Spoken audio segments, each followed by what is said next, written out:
All right. Well, why don't we go ahead and get started? I know there's still folks trickling in, but welcome everyone. My name is Adrian Wren. I'm a project leader at Valley Vision and manager of the Cleaner Air Partnership.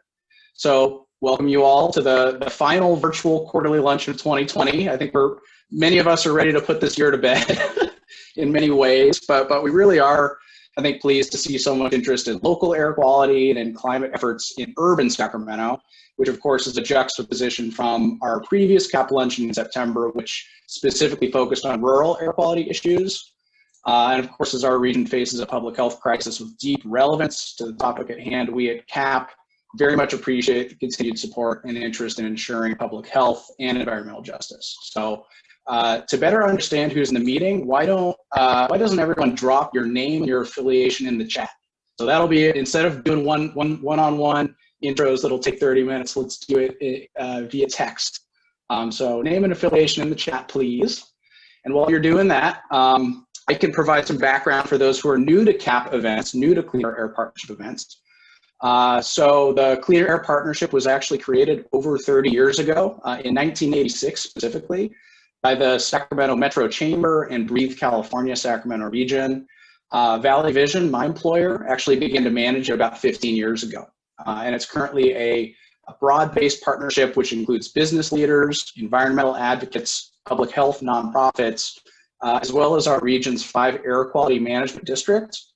And all of us are working together to help the 6-county Sacramento region protect public health and promote economic growth by advocating for cleaner air. So would like to thank our event sponsors, first and foremost, the Sac Metro Air District, Teichert, SMUD, Sutter Health, Union Pacific, the Sacramento Association of REALTORS, the Placer County Air Pollution Control District, the Yolo-Solano Air Quality Management District, the Healthy Air Alliance, and our newest contributor, the Dorado County Air Quality Management District. So thank you all for making the time. Have a little bit of housekeeping before diving in. So this meeting is being recorded. Actually, wait, Jesse, is this meeting being recorded? Yes, it is. Good, I see the recording button. That'll be fun, the replay.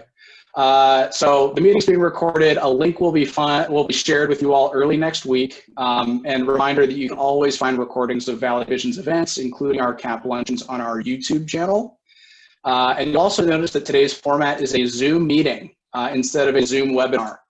Most of you have probably experienced both formats by now, but we've used the webinar format in the past, and we've gotten the feedback that it often doesn't allow for meaningful conversation. So we think this format, the Zoom meeting format, will allow for more interactivity for all of our participants, all of you guys. So we're gonna have a few presentations today. We'll get into details in a sec, but there will be regular breakpoints for our speakers to answer your questions. So if you have a question, please use the raise hand function. If you click the participants button, you should see that raise hand function there. If you're using the Zoom app on iPhone or Android, you should also have that participants button and a raise hand thing. Those of you who are calling in, do we have folks who are like straight up on the phone? Okay, we have a couple. So you're not going to see many faces, but you can raise your hand and unmute yourself. You can use *9 on your phone to raise your hand and *6 to mute or unmute yourself. However, we will mute you if you're going to be one of those people who can't keep themselves off mute, so don't be one of those people. And of course, there's a chat function that you folks are already using for non-Q&A related comments and conversations. We'll allow for Q&A during and after each of the presentations. And with that, I'd like to introduce Jesse Flores. He's a Valley Vision Project Associate supporting CAP as well as our workforce projects. Jesse, would you like to say something about yourself? Hi, everyone. My name is Jesse, and yeah, I've started with Valley Vision just in August. So this is my second luncheon, and yeah, my role is to help out Adrian with the various clean economy projects that we do. So happy to be here. Jesse is fantastic, and he will be running the back end and making sure everything goes off without a hitch, as well as tracking hand raises for Q&A. So to begin with something of an icebreaker, we have a fun Zoom poll that Jesse will launch now. So keep an eye out for that. It should pop up on your screen in a sec. So I'm already failing in the back end of things. For some reason, it says it won't allow me to launch the poll. Can you try? Okay. Do you folks see that poll? Okay. What are you looking forward to in 2021? New or existing opportunities at work, reaching personal goals, saying goodbye to 2020, or all of the above. So we'll give another 15 seconds or so on that, and then I'll share the results.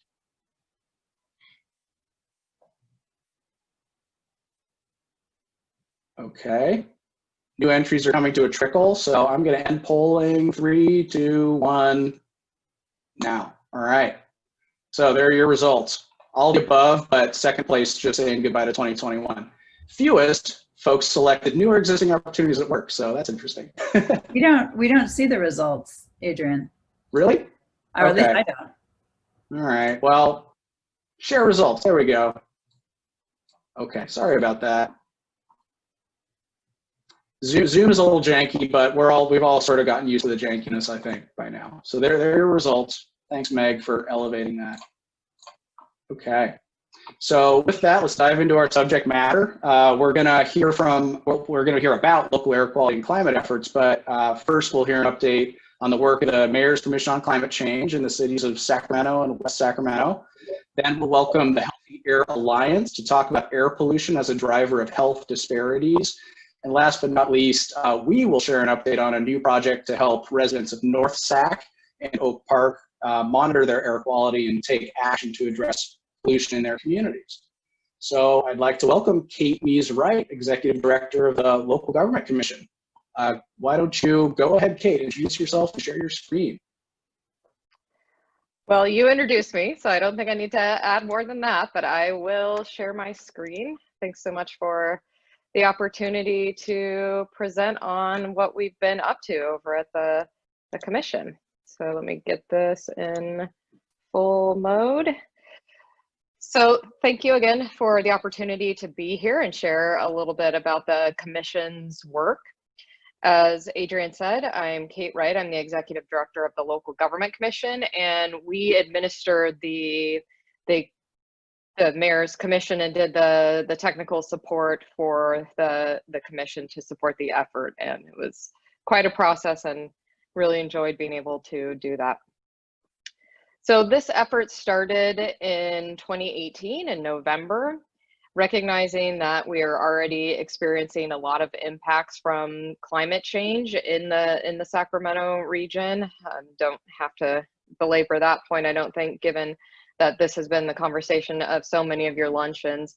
But the mayors of Sacramento and West Sacramento, Mayor Steinberg and Cabalden, recognized that there was real urgency and a need for leadership in this area, and set a carbon future goal, a goal to get to carbon zero by 2045. And that would both inform their current city efforts, their climate action plans, but also have a separate and more ambitious goal that they appointed a number of commissioners to give them recommendations to get to that point.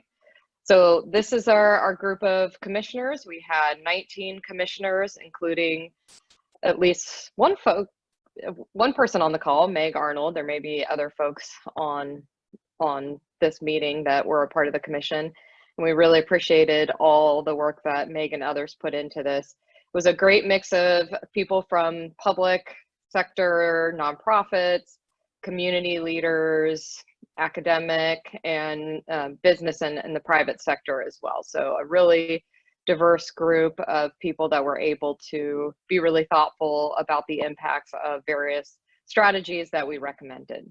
Our final report was adopted in June unanimously, which was pretty amazing given how diverse the group was, which really reflected the meaningful cross-sector collaboration and engagement that went through, almost a 2-year process. We convened 3 sector-based technical advisory groups and had a lot of great people participate in those to address the city's largest sources of greenhouse gas emissions, the transportation sector and buildings. And we also decided that it was important to address community health and resiliency. So that was the third area. We established equity as a priority early on in the process and had an equity advisory group. And we also had 2 youth summits that were attended by over 200 high school and university students, and had great participation both in our meetings and online as well. This is the framework for our recommendations. As I said, we have 3 main areas that we address: the built environment, mobility, and community health and resiliency. And all of that we looked at through the lens of equity to ensure that every strategy we recommended had a strong equity foundation. Here were our key equity recommendations to make sure that we're operationalizing equity in planning and implementation, and really ensuring that the outcomes are fair and equitable, and avoiding unintended harm to marginalized and vulnerable communities. We also recommended these foundational principles to guide the city's climate action planning, including recognizing the urgency of climate and establishing it as a top priority, ensuring accountability, including aligning staffing, planning, and budget with a carbon zero framework, focusing on education and outreach and partnerships within the region, using a lens of economic stability, which only became more important as we've been in this pandemic-induced recession, and also advocating for the unique challenges that West Sacramento faces in electricity service and reliability and cost competitiveness. So getting into some of the specific recommendations, starting with mobility as the biggest emitting sector. We thought it was really important to have a modal hierarchy or mobile hierarchy, looking at active transportation as the priority first, as the healthiest and most efficient form of transportation, looking at transit and pooled shared mobility as the second priority for trips that are a little longer, and then finally zero emission vehicles for trips where transit or active transportation is not necessarily a viable option. Specifically, we recommended that the cities expand and enhance infrastructure for walking and rolling, including consideration of slow streets, with the goal of getting to 40% active transportation trips by 2045. We recommended expanding transit and shared mobility to achieve 50% of trips by 2045, and encouraging adoption of zero emission vehicles to get to fully electric by 2045. On the built environment side, we recognize that there was a lot of connection between transportation and land use decisions, and the land use decisions we make impact 2/3 of greenhouse gas emitted in communities, including transportation and building energy use. So this was a really important area as well. We recommended supporting infill growth consistent with a regional sustainable communities strategy, mandating all electric construction to eliminate fossil fuel use in new buildings, and then transitioning 25% of existing buildings to all electric by 2030. And then finally, on the community health and resiliency recommendations, we recommended expanding green infrastructure, starting with historically marginalized communities, increasing food security and access to healthy, affordable food, and then identifying climate vulnerabilities and adaptation strategies. Of course, starting this process in November of 2018, we could not have anticipated finalizing and coming out with the recommendations in the middle of a global pandemic with, shutdowns and the impacts we've seen on, obviously, lives and health and the economy and local businesses as well. So we certainly recognize that both of the city's immediate focus needs to be on protecting public health and safety and supporting our businesses.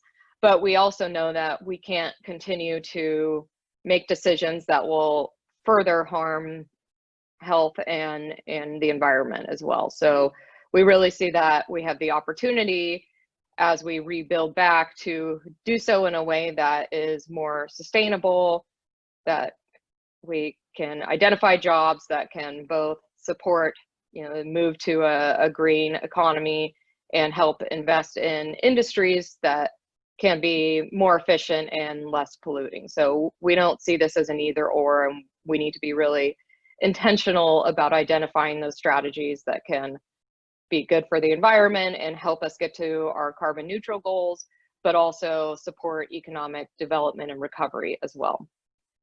So that was a major lens in how we identified these year one projects that we recommended to both cities. So we recommended establishing a senior position that would report regularly to the council, establishing an environmental justice committee, moving forward with the electrification mandate for new buildings, investing in green and inclusive workforce training programs, establishing a food recovery to food security network, maintaining some of the telecommuting we've seen to reduce vehicle travel and emissions, and then prioritizing bicycle and pedestrian travel, including measures like slow streets that we've seen a number of cities pursue. So we really think that this significant disruption that we've seen can be a once-in-a-life opportunity to rethink and rebuild our systems. It has definitely exposed a lot of the inequities that we've had for a long time, but it has put a lot more focus on that.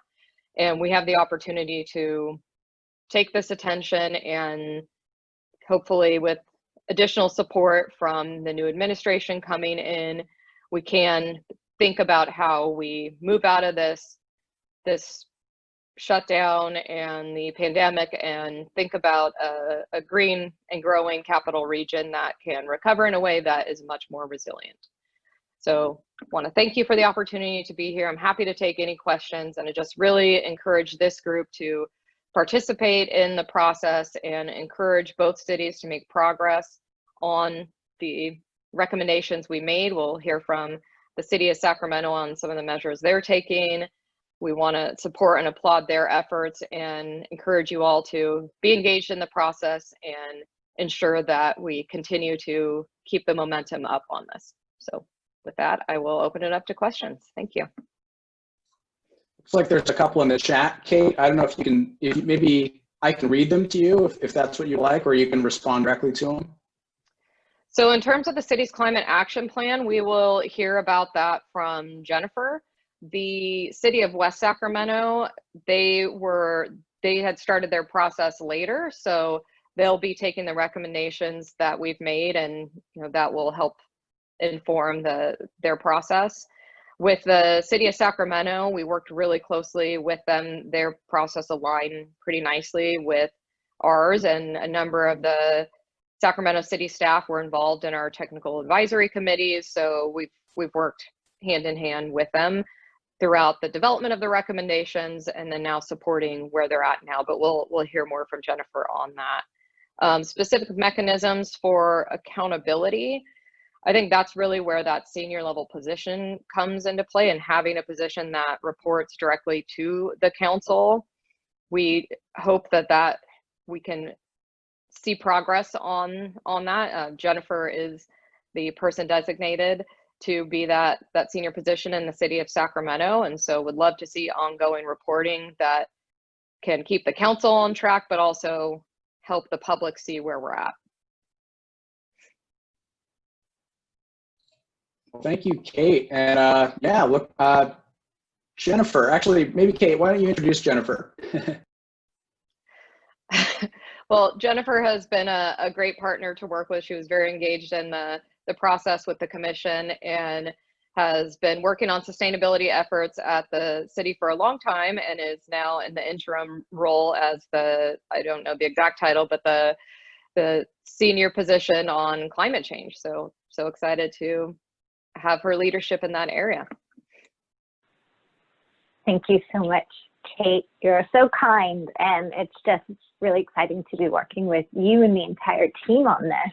It's wonderful to see everyone today. Thank you so much for the interest in the topic, and I have to say I really welcome and love this opportunity to follow Kate, because she's given you the picture of a lot of the momentum over the last year. And now what I'm going to do is talk through, as she's indicated, some of the steps we're taking at the city and where we're going. So I'm going to start to share my screen. You should be able to see my PowerPoint. And it's in presentation mode. Great, thanks, Adrian. So that to be determined title, the working title is, I'm serving as our interim climate action lead at the city. As Kate indicated, I've been at the city nearly 5 years now, working as the sustainability program manager in public works, but recently was appointed by the city manager to step into his office to figure out what this program looks like and how we really do drive change. There's a lot to be confirmed, including what this title is called, but it does at this point report to the city manager's office, to one of the assistant city managers. We have a strong city manager form of government, and our city manager takes the direction from mayor and council. So just as follow-up to the accountability question, we'll get more into my presentation, but by being positioned within the city manager's office, that gives me a really good nexus and touch point and ability to engage and provide direction across our city departments, which I'll report to the city manager as well. So to get into it, the Mayor's Commission on Climate Change was really, truly a visionary and broad-based effort.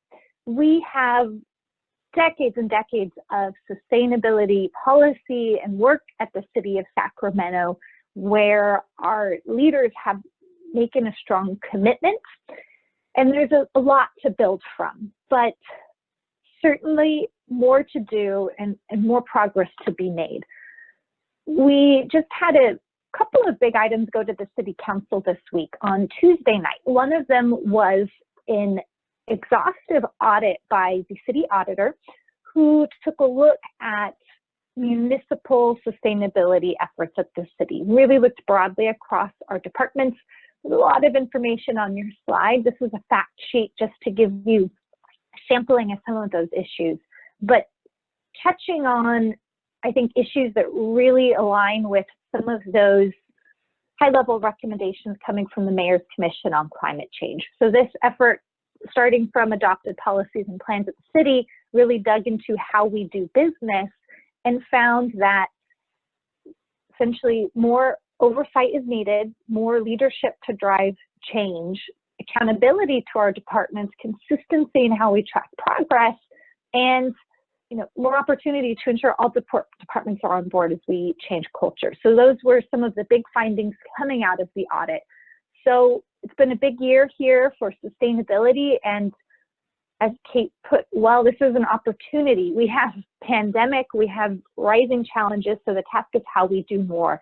The city manager has really risen to this and taken a strong stance of leadership, responding to the Climate Commission and the work of the city auditor. He moved very quickly to designate me in the interim position in October, and we've been moving forward rapidly ever since. Just to recap, in terms of greenhouse gas emissions in Sacramento, we've made good progress, both at our municipal operations and the community at large. We've exceeded our adopted climate targets from the general plan, with a 28% reduction in municipal greenhouse gas emissions, a 19% reduction in community emissions. But as you saw in the beautiful pictures that Kate had, which I want to find some nice quality pictures like you had, Kate. Thomas is working on that on our team. But these challenges of climate change are getting worse. We're dealing with them today. We know that more is needed to go further. So what that looks like at the city is really digging into, again, how we do business and realizing that it's not enough just to focus on emissions, but take the charge of the Climate Commission to heart, that we really must embed equity in all of these issues, how we do this. So again, Tuesday night, December 8th, if anyone needs late night streaming that's civic related, you should listen to the city council meeting. The mayor and council also discussed a citywide racial equity initiative, and there's plans to bring a racial equity policy-backed council focused on metrics and outcomes in January. This is the same time as I've worked to develop a climate work plan, which I'll touch on in a moment. We're also developing tools. We have a draft toolkit in the climate work plan I've prepared to help us think about equity. And for folks to know on this call, one of those items coming out of the Mayor's Commission was direction to create a community-based environmental justice collaborative governance committee.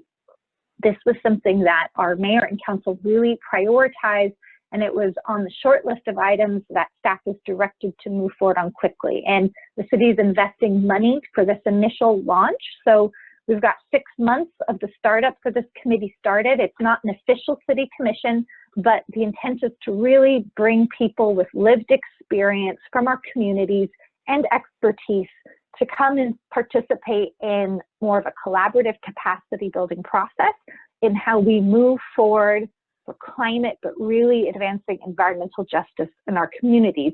And then, of course, thinking about how all of this percolates and drives those plans and policies in process, many of which many folks here are no doubt participating in, but the city's both updating the general plan and the climate action and adaptation plan. So we have a big ecosystem of things that are happening. And part of the task I was given was to translate it into near-term action. So analysis is happening. We had that very robust engagement through the Mayor's Climate Commission.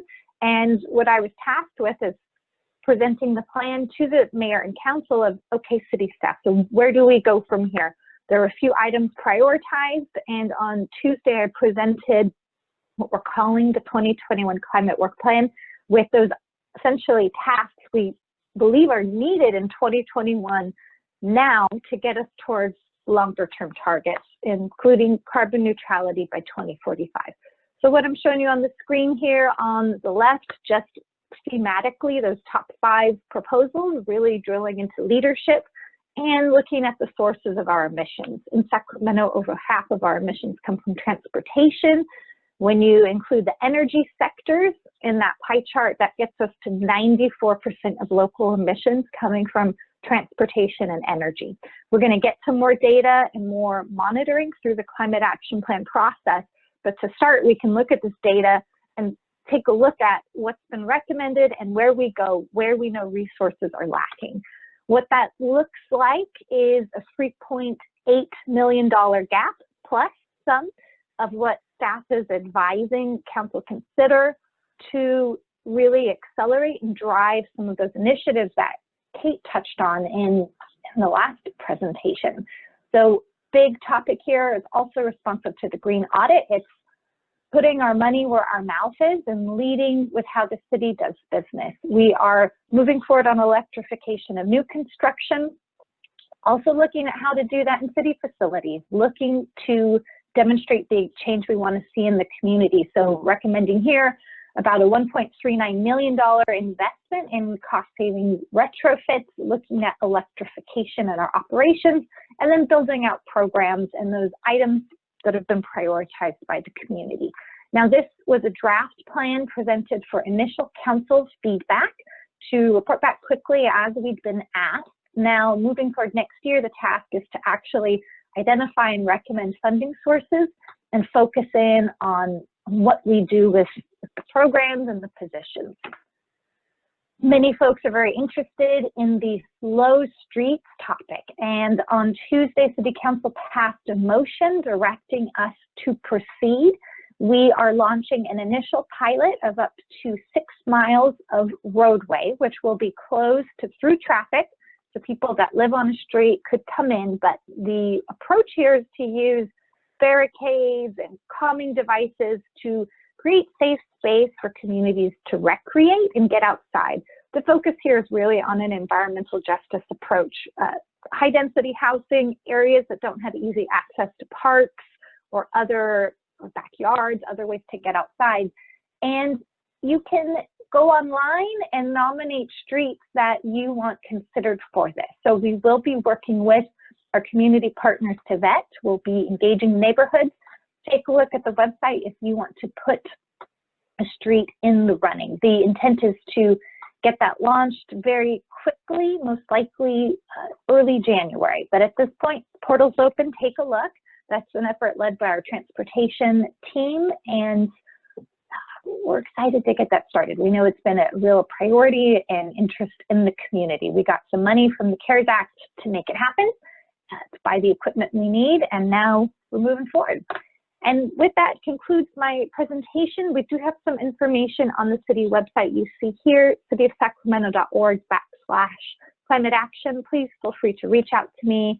Happy to take your questions, and thanks again for this chance to come and talk with folks. Thanks so much, Jennifer. Fantastic to see implementation moving forward at such a clip. So there was one unanswered question, sorry, from Ralph, which was intended for Jennifer. Said, has staff briefed the 3 incoming council members on the climate work plan? I have not specifically. The city manager has been working to onboard our incoming council members. We're really excited to work with them. We do know that they engage with many of the folks we are working with, and we're excited for the engagement and input, especially on the environmental justice collaborative. Great. Well, thank you, Jennifer, and we'll continue to check in with you and others as implementation moves forward. So thank you for being here today. So I'd love to turn it over now to Jim Kennedy. He's executive director of the Healthy Air Alliance. Take it away, Jim. Thank you, Adrian. That's correct. Jim Kennedy, Healthy Air Alliance, and I'd like to thank the Clean Air Partnership for this opportunity to present on the urgency to do more sooner to reduce the air toxins in our transportation emissions because of its health impacts. The Healthy Air Alliance believes that everyone has a right to breathe clean air. And as we heard from the Sacramento presentation, we know throughout California, over 50% of our emissions come from the transportation sector.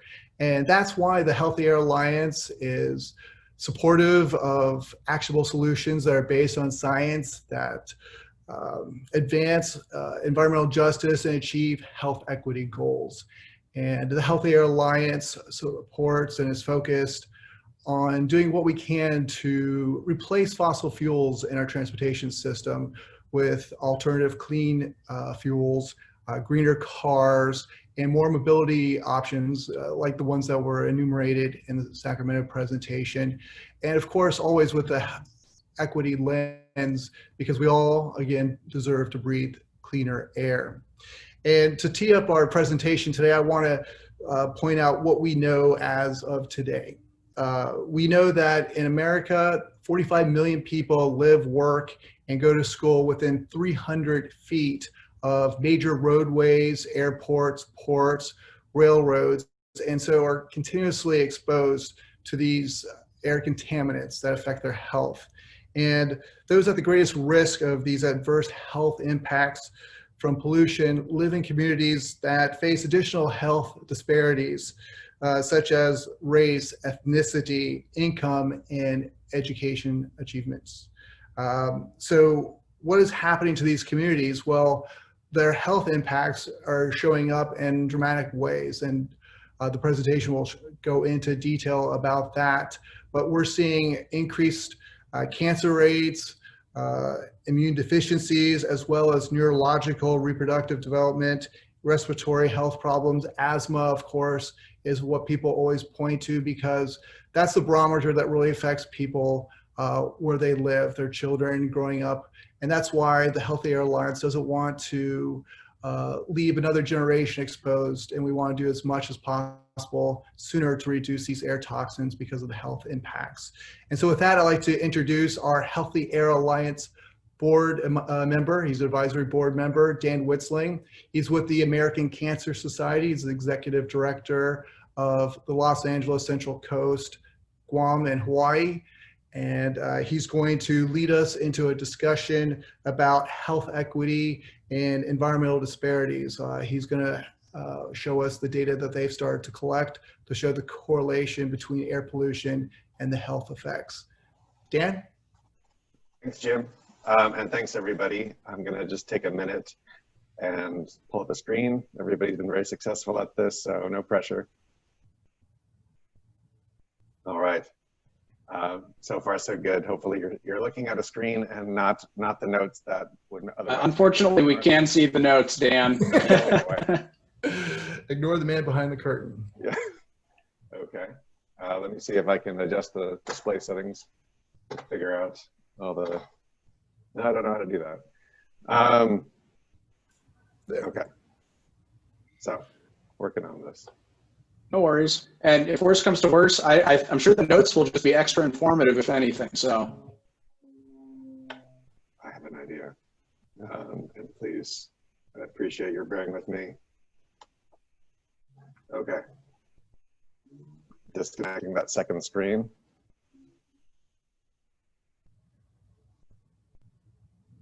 And we're getting there. In case it's helpful, you might be able to view there we two go. windows. Yeah, only share one. Great. this looks good. Okay. Well, thank you for that. So I appreciate, thank you, Jim, and everybody. It's been really insightful. And I just wanted to preface that, the conversation around health and environment really is the same conversation. And the more we can have that, where we're drawing from each other's resources, expertise, and such, the better. We've seen great successes, particularly in California, when that has been the same conversation.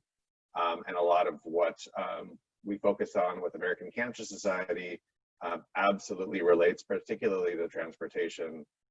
Just to share, I won't belabor with too much data, although I will be showing you some of the mapping. But to know that next to finance, transportation is one of the biggest barrier to care, to livelihood, to survival. Know that we say that everybody is 1 degree from somebody with cancer, and other statistics. 1 in 8 women will experience breast cancer in their lifetime. This is very real. This is a very old and long-standing set of diseases.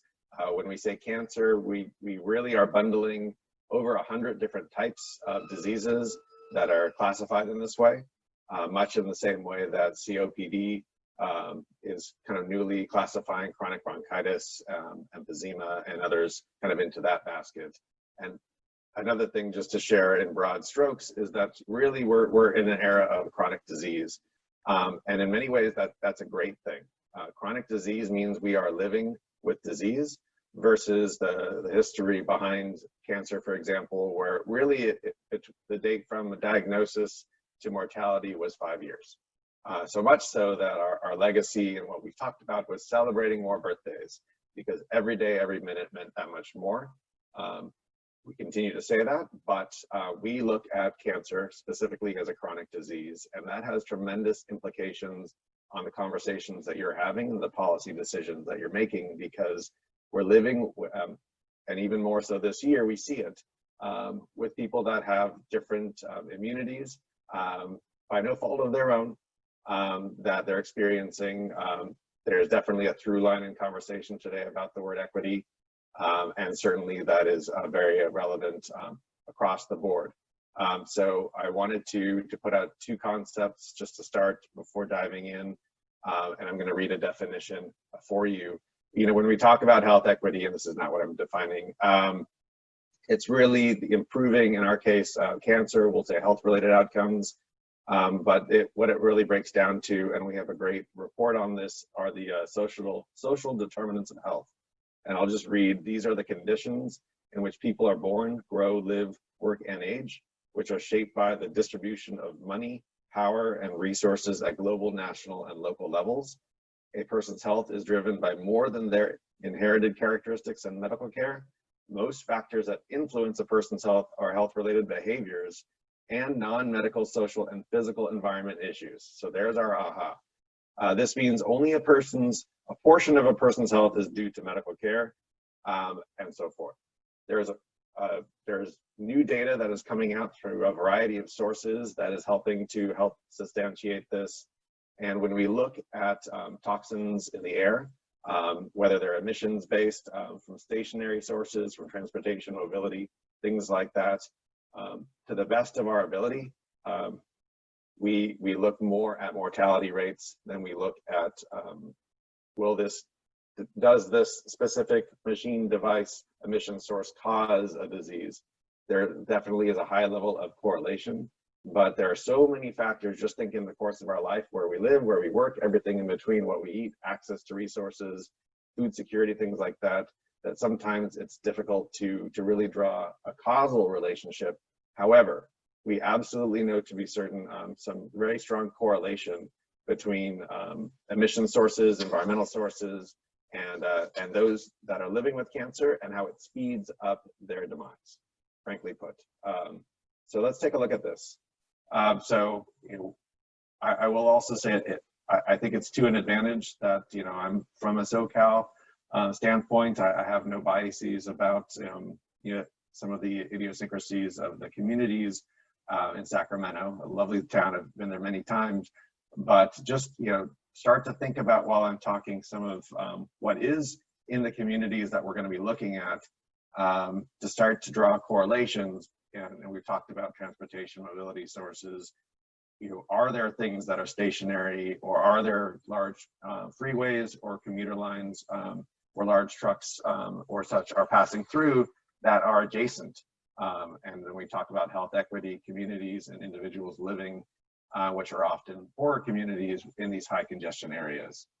So what I hope to do is empower you with the right questions to ask. I won't necessarily in today's presentation be able to provide all the answers, nor probably would I be able to do so. But the more I can help you to really see and understand, this will definitely, hopefully, support the policy decisions that you're looking to make and some of the conversations that you can have with businesses and with each other. And then certainly what I really want to instill as well is that we talk about these things in large strokes, but we can definitely take introspect on our own lives of how we get from A to B.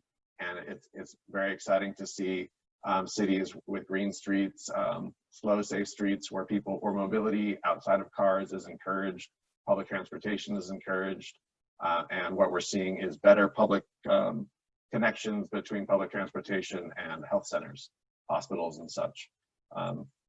There are a variety of, as we talked about, areas that lead to increased risk in cancer outside of inherent characteristics. We are past the age. We do say now that zip code is much more important than genetic code. So smoking, which is enemy number one for American Cancer Society, extending to vaping, is something that we know for certain. There is even a causal relationship we're able to say. The next one being obesity, excess body weight. This is certainly something that is factored by a lot of different areas that we have in common in environmental and health communities. Alcohol, physical inability, poor nutrition, too much sun or UV exposure. This has been an interesting year, just to say about that. When we were excited at first with less congestion on the freeways, but the wildfires that we've all faced and all of the heat island effects of just a lack of green space where so many people live has caused increased risk, unfortunately, to things like skin cancer. So it's hard to get a break in California. And the best we can do is try to protect ourselves and work together to find answers. So we see here one of a few examples that I'll show. I'm going to go through different ones mostly, and really the intention here is to help you. You see some of the references on the slides to links. All of this is public access, and if you have specific questions about things that maybe aren't shown, or obviously we're pinpointing different communities that we hope to be more relevant. If you would like help finding other communities, then please do reach out to Healthy Air Alliance. And those of us that are involved with this, we work very closely with surveillance throughout California, west coast of the US, and nationwide. So we definitely are looking more and more at some of the correlation between air pollution and cancer mortality. And here's another example of that. In case some of the words on some of these slides are hard to read, just know that darker colors are bad. That's something that some of the health folk many years ago decided, and we all continue to use.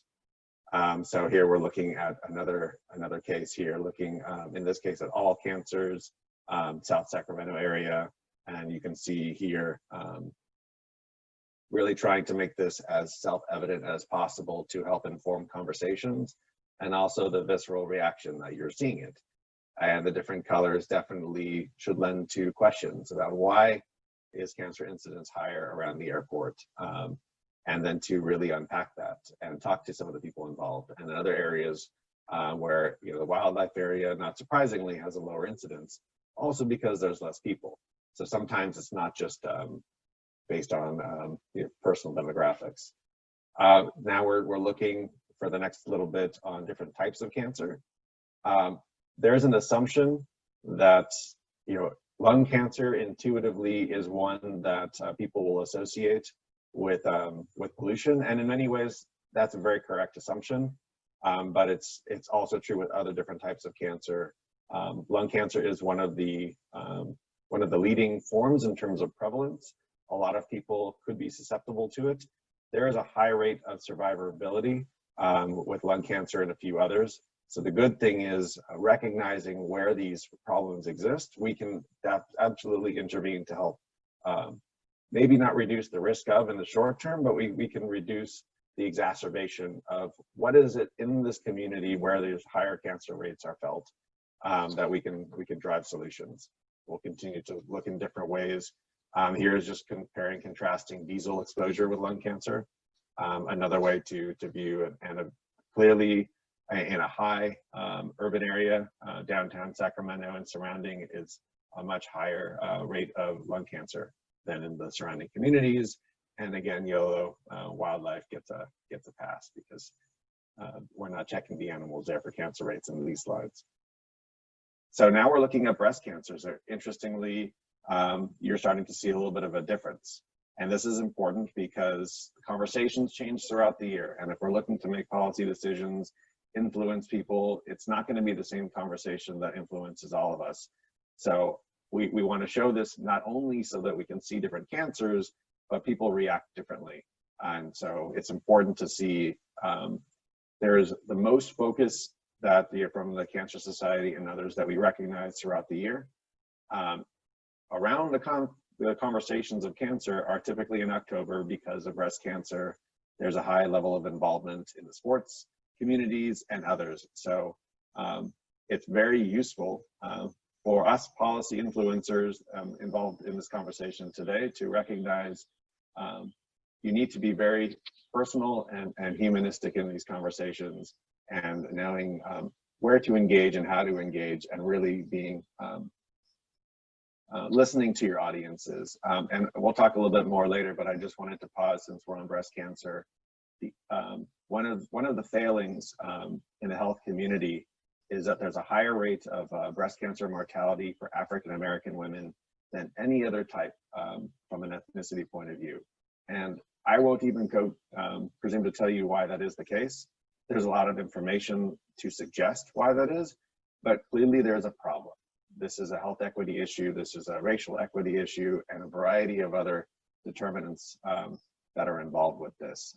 This is definitely something that if there are high areas where there's a leading demographic community, or for whatever reason, but this is a problem that we are taking personally, those of us working in the cancer community, engaging with groups like NAACP and others to say, clearly we failed.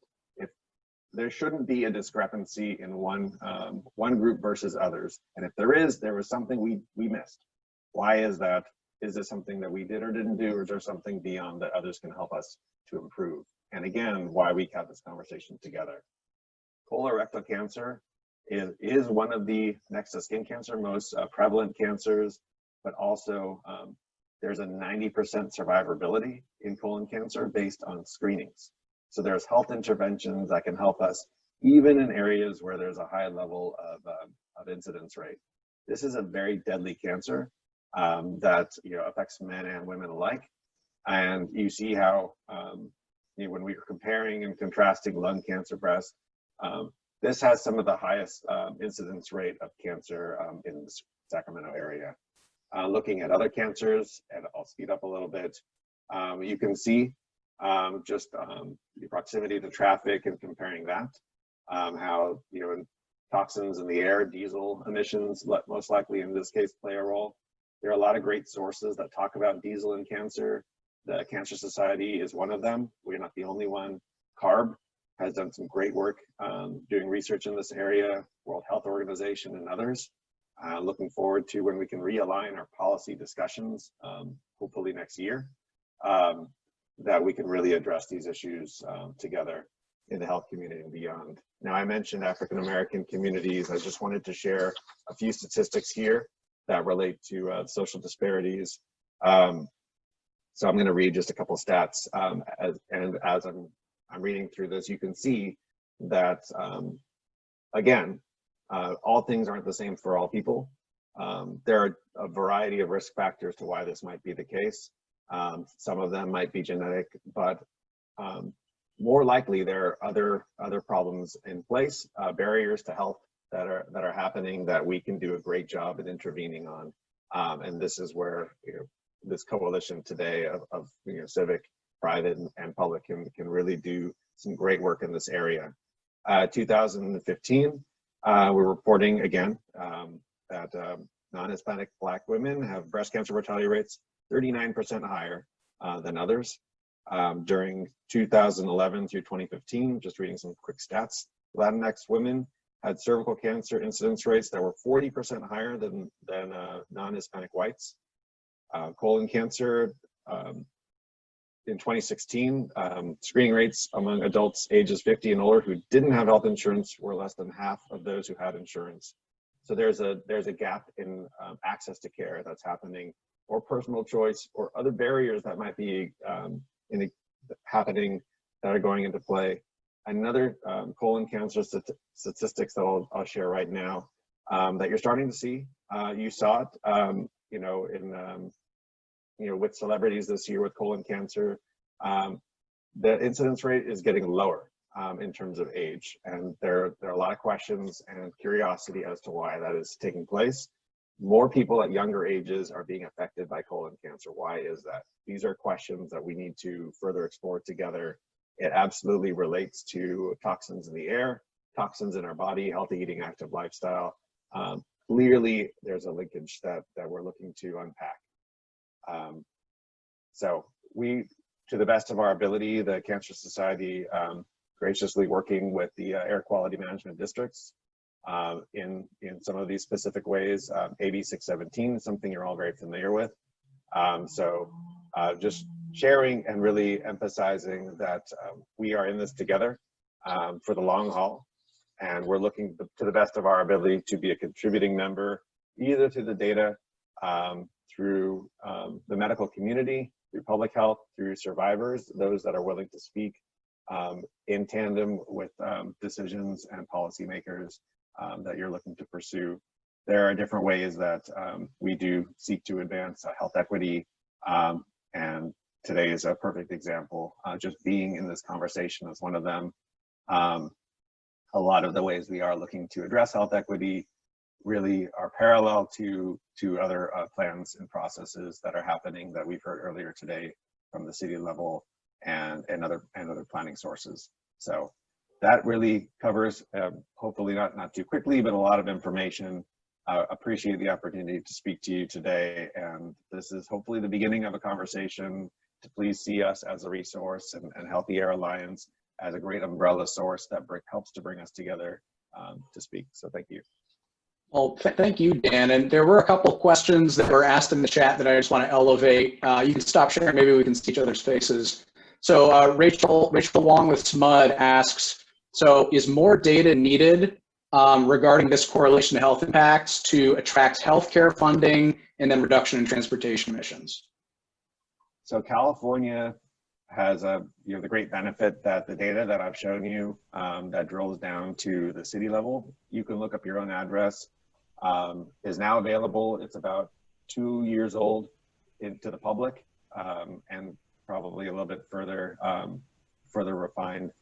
It's an ongoing, we're driven by research. So, and there's a lag in research in terms of kind of health outcomes to know. I think I would honestly say the information is now ready.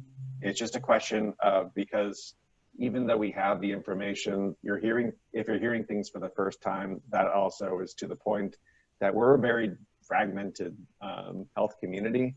So how can we better share information that's already available? I think that there's enough. There's a preponderance of evidence that can help you and people that would be willing to help speak, either directly related or otherwise. Funding, certainly there are ways that we look to influence those most in need, youth and the elderly, and those that are living with chronic disease. That's absolutely something we can do together. And looking at some of the overarching ways, at the federal and state level that are covering things like healthcare, health insurance, coverage gaps. That's certainly a big part of it.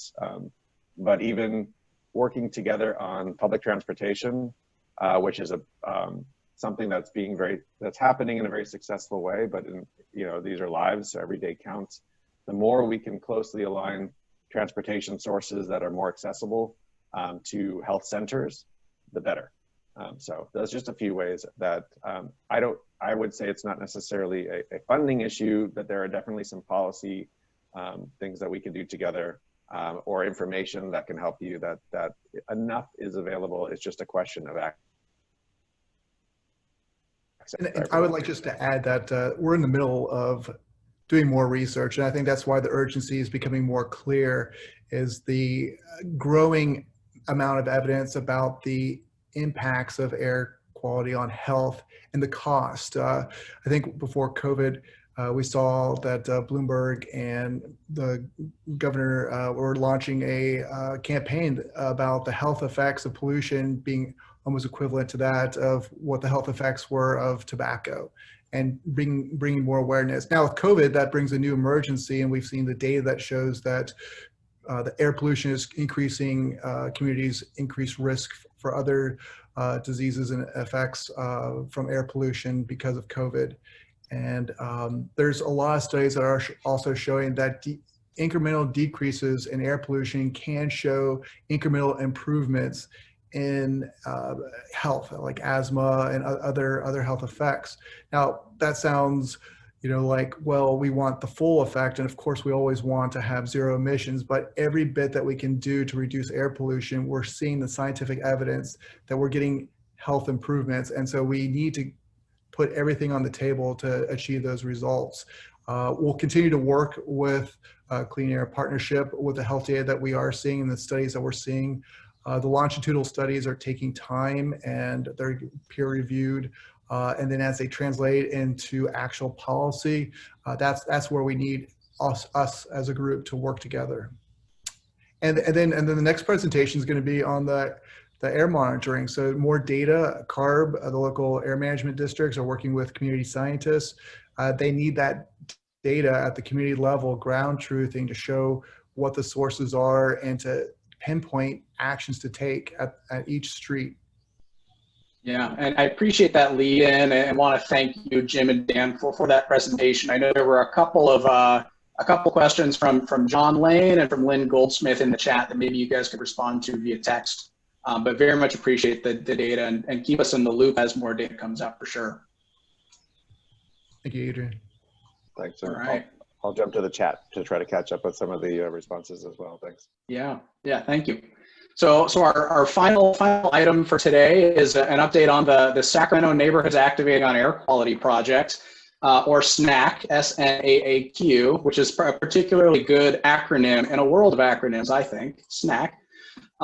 It's a new project funded by the California Climate Investments Program, part of the Greenhouse Gas Reduction Fund, which is generated through state cap and trade revenues. And I'm actually going to share my screen now, and you're going to hear from some of the project partners about how the project is going. So let's see. All right, here we go. Hopefully folks can see that, right? Okay, I'll take that as a yes. We can. All right, thanks, Jennifer. So to first sort of frame how this project came to be, I want to talk a little bit more about AB 617 and the Community Air Protection Program. So in late 2017, AB 617 was signed into law. It directed the California Air Resources Board to create a Community Air Protection Program.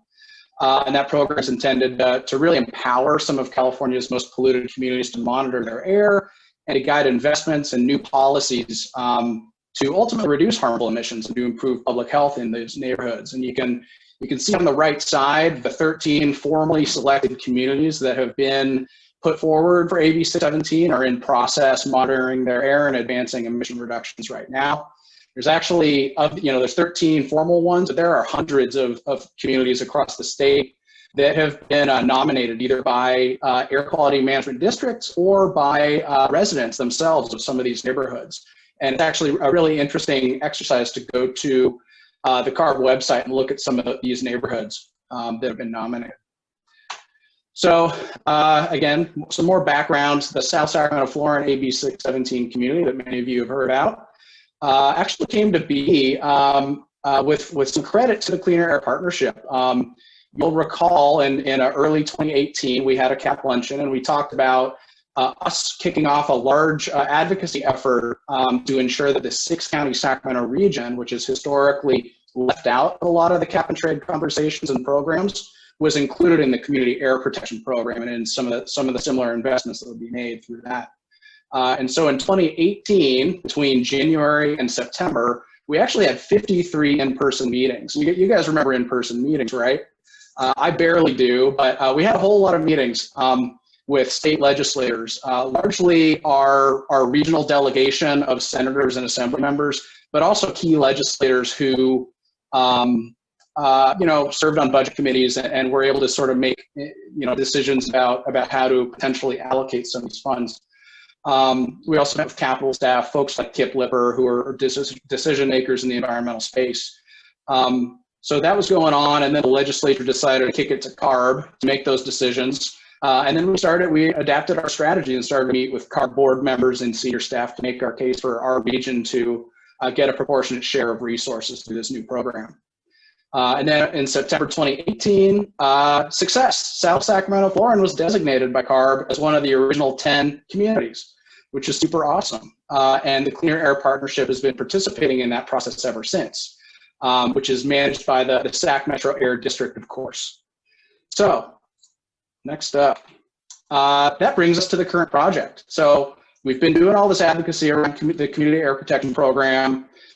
We have, been following the process, learning as much as we can, both here in our region as well as at the state level. And so a group of us, AB 617 also has a component of it where they provide funding to community organizations to do a lot of AB 617 groundwork and capacity building and organizing to prepare communities for AB 617 for more formal participation. And so 4 of us, Valley Vision, WALKSacramento, Breathe California Sacramento Region, and Green Tech Education applied for a grant, a technical community air grant, a 2-year grant that ends in March 2022 to help 2 neighborhoods in Sacramento that have high pollution burdens, Old North Sacramento, Norwood, and you'll see a map in a second, as well as Oak Park, monitor their air and really take action to advance environmental justice block by block. So there's air monitoring, there's an educational component, and then ultimately there's a plan to reduce exposure that we can work with the state on, which could include both investments and new rules. And just again, want to point out that this is a California Climate Investments Program funded through Cap and Trade. You can see the logos of the partners here. Note that the Sac Metro Air District is serving a support role to us. They're offering technical assistance and serving on our advisory group. So we do have them in the room and we're able to learn from them, which is good. Here's a map of the neighborhoods where we'd like to do the work in. North Sacramento, Norwood up top, and Oak Park at the bottom. Again, you can see the borders of the neighborhoods right there. Next. Let's see. Okay, then this is my last slide before I kick it to our colleagues. But this is sort of an overview, a very general overview of the work. Up top, the 4 bubbles are sort of the components of the work. We're going to be hosting listening sessions with community members to better understand the air quality concerns in their neighborhoods. We're going to be developing educational curriculum to ensure that there's shared understanding of air quality and science behind it. And community planning and coalition building as well. And then course, a key part of this is air monitoring. So we have funding to deploy 20 air monitors, 10 in each of these 2 communities, in locations selected by residents, not by us. Not necessarily where the data might show, but where residents know they need to go. And then there's a data collection component and analysis. So this will all be, the air monitoring data will be publicly available. We're using Clarity Node S sensors, and I can share more about that, or have a colleague share more about that a little later. And then finally, the end product is really a community air action plan. So this is a product that come out of this and ultimately help to inform those investments that might be made by the state or by other funders, or new rules if that's what the community determines. And then the bottom 4 bubbles are just a little bit more about our community engagement process. We've already established a project advisory committee made up of not only technical experts, but also community members. So it serves both of those capacities. For example, and we've actually already convened this group and have them helping us develop outreach materials as of yesterday, which is super cool. And that's really their purpose, is to make sure that our work is grounded not only in the science and the accuracy of what we're doing, but also in community, and making sure that this stuff, it's culturally appropriate, it's in the right languages, and then the language we're using makes sense. So the folks on our PAC, our Project Advisory Committee, include, air monitoring experts, but also residents of Oak Park and North Sac, EJ advocates, youth, and small business folks. So it's a really good group of people, and we're able to incorporate some best practices that we're seeing from elsewhere in the state, like offering folks $75 stipends per meeting, that are just sort of new things that you're seeing in other areas. Our next step, and you'll be hearing more about our outreach in a moment, but our next step is to establish some neighborhood coalitions, purely residents who are going to determine where those monitors go. And then focus in on doing that outreach to community members, schools, and businesses. And then just want to sort of elevate the need for education. We all need a shared understanding of the science and why monitoring and doing air quality advocacy matters. And so that's just a key component throughout. And I have not been seeing the chat. I've been seeing a bunch of stuff going on, but I would love to turn it over to my colleague, Jordan Grimaldi. She is with WALKSacramento. One of the new hires alongside their amazing new executive director, Kiara Reed. So Jordan, why don't you unmute yourself and go ahead. Sure, thank you for the introduction. Hello everyone, as you know, my name is Jordan. I'm excited to be here with you all today. So I'll start by giving a very brief introduction to WALKSacramento. We are a community-based nonprofit planning and advocacy organization that focuses on improving health and health equity, mainly through the lens of active transportation.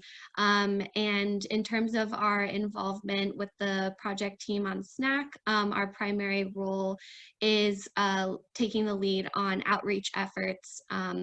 And our biggest focus right now is spreading the word to the community for the listening sessions we hope to have in January. So I will go ahead and share my screen and walk you through where we are at in terms of outreach. So the outreach materials we've developed so far include a media toolkit for contacts, and this media toolkit provides sample language for social media, e-newsletters, and other email blasts. We have also put together an email template to send out to these contacts, and we will also provide this template to the PAC so they can help support us with outreach. And then lastly, we have put together a flyer to get the word out for the listening sessions. So where we're at in terms of those outreach materials, the project team and the PAC have provided their input, so those all are ready to go to the translators. So we will be translating all of these materials into Hmong, Spanish, and Vietnamese, because those are the primary, secondary languages that are spoken in the communities we will be focusing on. And then once we have all of those translations, we will make sure those get out to the community. We've put together an outreach plan that includes a wide range of stakeholders. The PAC provided us some great feedback on who we should be reaching out to key leaders in these communities. And then we'll make sure to do some heavy follow-ups leading up to the sessions, which we're still working on finalizing those dates. So that is pretty much an overview of outreach. Adrian, I don't know if there's anything else you would like me to add. So I'll try to keep it short and pass it over to Patrick Guild, who is the Deputy Director at Breathe California Sacramento Region. So I'll stop sharing my screen and he will take it away. Thank you so much, Jordan. And I think I'll forego the screen sharing to just give everybody a verbal overview of our involvement. So, Breathe California is a public health nonprofit. We focus mostly on clean air and healthy lung programs that are mostly clean air programs and anti-tobacco work. So we've been in the region for a very long time. We've worked with many of the people on the call, and we're very fortunate to be working with Valley Vision Walk and Green Tech on this grant and this project. So we're really excited because we do a lot of work in local schools. And so we're very excited for our portion to be outreach and education in the schools. We've been working to develop a curriculum of about 6 topics that are going to kind of springboard off of the work that WALK does to kind of establish a relationship in the communities and working with the project advisory committee that Adrian described. So the committee will help identify which schools in the 2 zones, the 2 communities are kind of most in need or would benefit the most from or are prepared to accept the air quality monitors. And once they've been monitoring and there's results that they're able to interpret, we're going to work to deploy a curriculum of 5 to 6 topics that will cover areas such as what comprises air pollution and how it's emitted, how it manifests in their community, how students can get involved in the efforts for clean air, such as writing local electeds. And we are going to take to the project advisory committee what might it look like to involve an EJ element. So the students are beginning to think about equity in the air quality from a young age. And the idea is to gamify some of these things so that, you know, the lifelong learning and a lifelong consideration of these topics can kind of start at a young age, and then we can empower the students. I think the nature of the EJ work and the AB 617 is to start to empower the communities to know what is in what they're breathing. And I think that goes one step beyond to empower students to have a voice in this conversation. So it's a huge part of it for us. And so the idea is to put something in the hands of students, have something that is digestible, fun. I think that we're really excited to get the curriculum developed. We're almost there, and we're going to take it to the project advisory committee soon, so they can have input on it, and then to make sure that it's up to the team's standards. So I think that's the overview of what we'll be doing in schools, and I will hand it to Tyrone Netters with Green Tech Education, so he can describe a little bit about what they're doing and their experience with environmental justice efforts. So Tyrone, are you able to take it?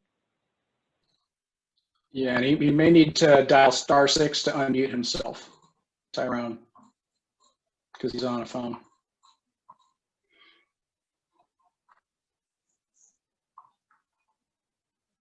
We're not able to hear you, Tyrone.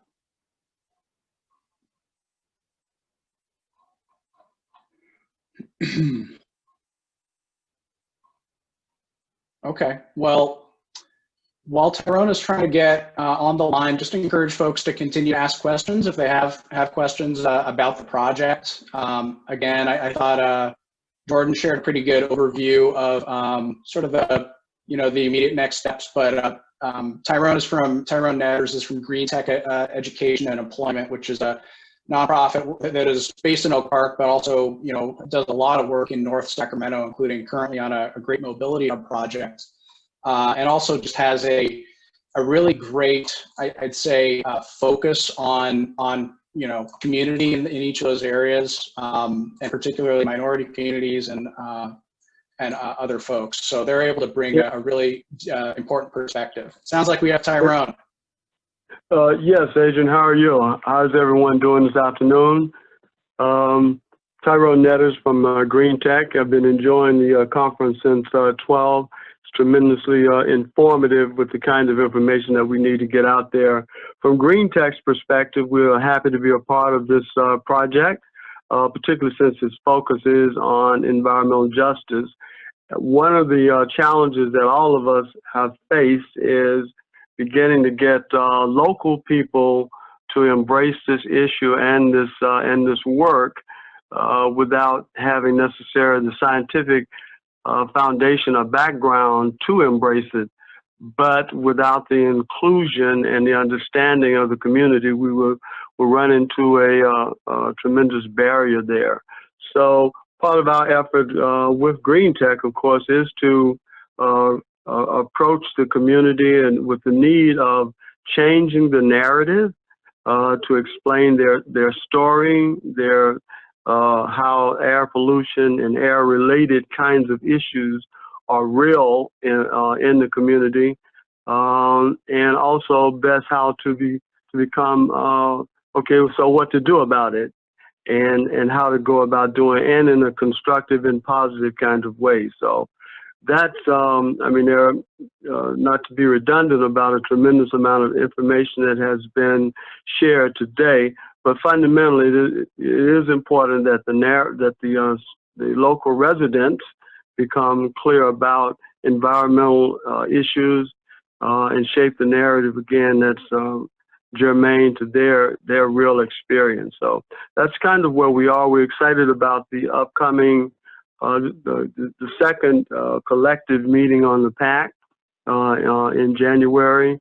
There's just a lot of enthusiasm and a lot of excitement, particularly to include not only the African American community, but also young people that can, begin to put, as they say, meat on the bones on this issue. So again, this is kind of a quick overview and perspective about the work and view of Green Tech to be a part of this important environmental work. Thank you, Tyrone, for that overview. And yeah, we are ecstatic to have Green Tech involved as a core partner in the work, considering their focus on community and just the great work you guys have been doing, sort of at the intersection of workforce development and clean air and climate work. So yeah, great to be working with you. I don't know if there are other questions. I know Lynn has been elevating the need to recognize staff diversity and speak, is asking me to speak a bit to that, and I responded that in chat to that comment, just noting that WALK and Green Tech are led by people of color, and we would we would like to have a more diverse project team, which is why we have incorporated this project advisory committee into the work, which is supposed to ground our work and ensure that it's culturally appropriate for the folks we're working with.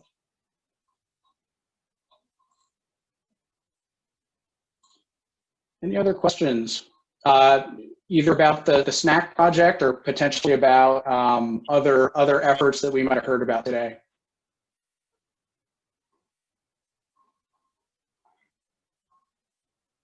Anything at all? Maybe any unanswered questions that I don't know, Jesse, have you been tracking any potentially unanswered questions that might have come up? A lot of them were towards Dan and Jim. So, and I'm trying to look and see if they were being answered in the chat box. So it's, could bring those up.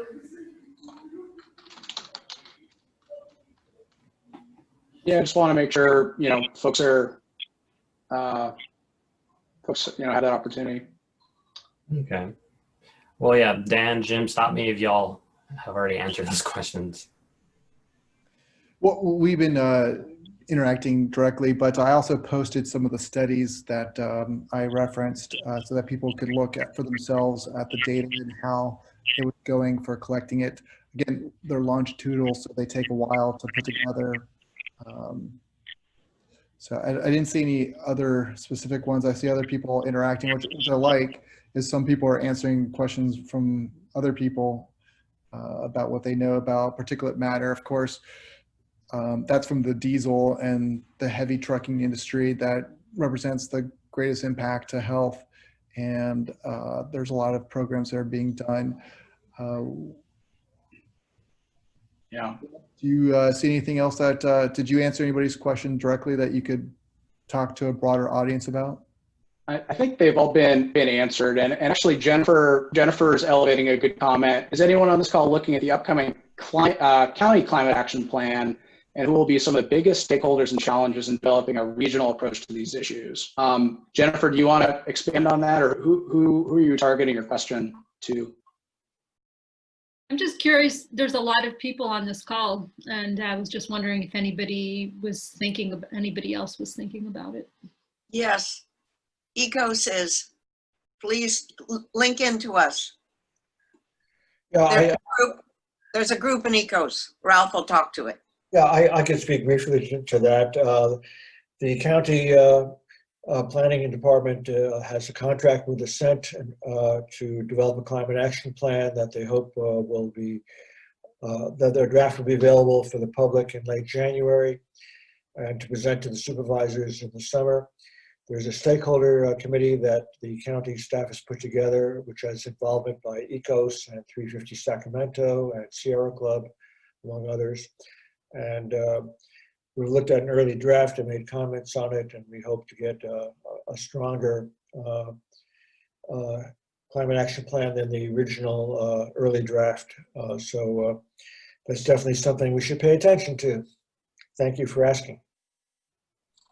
Well, thanks for sharing that, Ralph. Great that the ECOS is on the case, as is often the case. And yeah, it's definitely going to follow that work. So if Jennifer would like to get involved, please contact us. Thank you. Right on. Thank you, Lynn. Okay, well, we are nearing our 1:30 end time. I just wanted to thank you all for making the time, and particularly for being with us throughout a fairly meaty presentation. And we'll certainly keep you all apprised of the SNAAQ project. Again, I love the acronym. As we begin to host listening sessions in those 4 languages, as directed by our PAC. And again, if you know residents of those 2 communities, we'll share some the maps so that you can see the boundaries again. But if you know residents, again, we are paying folks to participate, $75 a meeting if they're our resident, and incorporating a lot of other best practices that we're seeing throughout the state in other EJ areas. So again, we're really excited about this project, and of course, all the other things you heard about today. So again, huge thank you to Valley Vision's Jesse Flores. I thought you did a fantastic job running the back end as per usual. Thanks to our speakers, thanks to our generous contributors. We do have an exit poll, which I'm going to launch now. Our first poll is usually a fun icebreaker. This one's a little more serious. Let's see if I can access it. Okay, poll 2, here we go. So check this out. This is our closing poll. What topical area would you most like to see us address at a luncheon in 2021? Hopefully you guys are seeing that. Okay, good.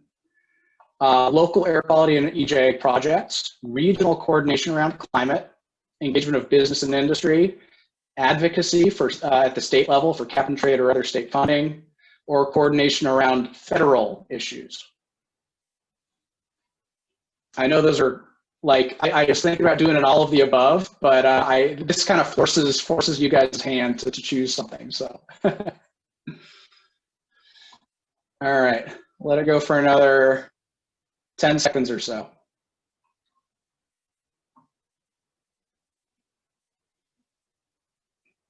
Okay, thank you all. All right, I'm going to end polling in 3, 2, 1.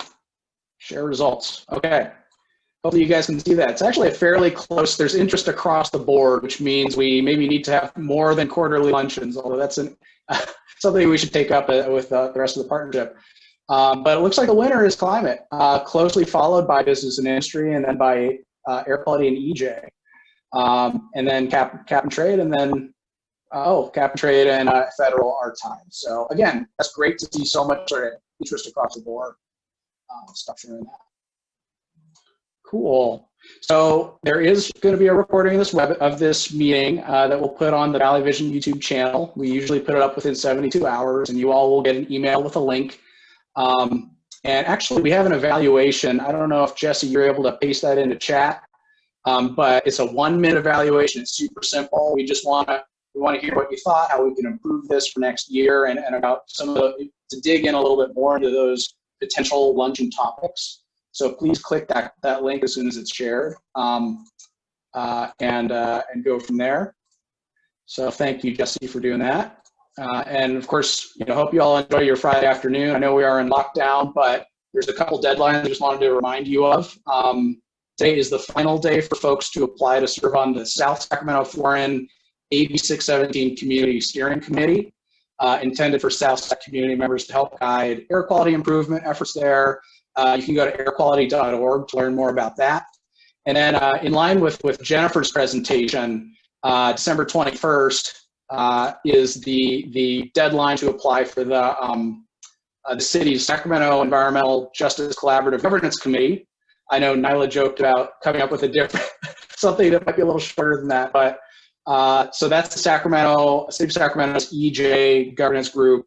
Applications are due December 21st. We'll send you a link to apply to that or to read more about that in our follow-up. So keep an eye out for that. And of course, you can always go to valleyvision.org to keep up with us. Look forward to having you all at the next luncheon. Be safe, take care, be healthy, and have a wonderful Friday and a wonderful holiday. So thank you all. Bye now. Thanks so much, everyone. Bye. Bye. Thank you.